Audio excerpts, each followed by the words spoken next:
Welcome to Sports. I'm Michael Gross. On Friday, the Memorial Tigers grabbed a win over Central, extending their unbeaten streak to 3 to begin the season. In the 56-0 win, the Tigers showed why they are a team to circle on your calendar by displaying the ability to dominate on both sides of the ball. And to talk about the win and his team, we now bring in the head coach of Memorial, John Hurley. Coach, thanks for joining us. Thank you. Just witnessing the background behind me here in the coach's office. Well, Coach, why don't we dive into last week? 4 touchdowns in the opening quarter, 7 total in the first half. Does a win like that feel good 3 weeks in, or is that almost the expectation?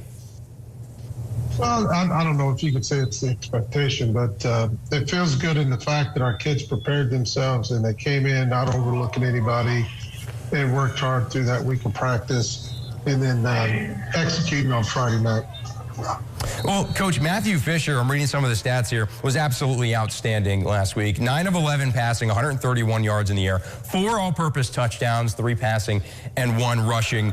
Now, you had the best angle of him being on the sideline. Is this typical Matthew Fisher that we're seeing?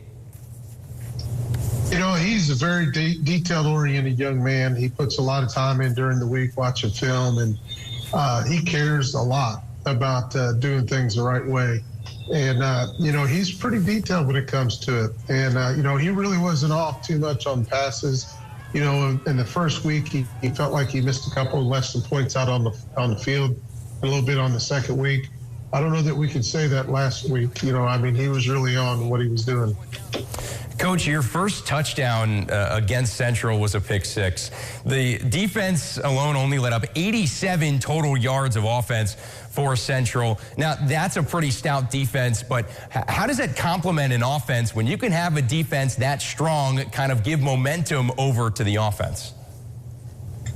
Well, it definitely helps with momentum. And I tell you, the other thing it does is it allows you to take some shots from time to time, because you're not constantly feeling that pressure that you got to make something big happen all the time and get to pushing too much. They've done a great job this year getting themselves ready to go, being consistent and being disciplined in the way they play. And I think that kind of helps us offensively too. It allows us to be a little bit more disciplined and be able to, not be so hurried necessarily and feel like you're constantly pushing to make something happen. Well, Coach, good luck to you and your squad. This week, you're up against Mater Dei. That should be a very good matchup. Thanks for coming on with us. Thank you. All right, that is head coach John Hurley of Memorial Football. We'll be right back.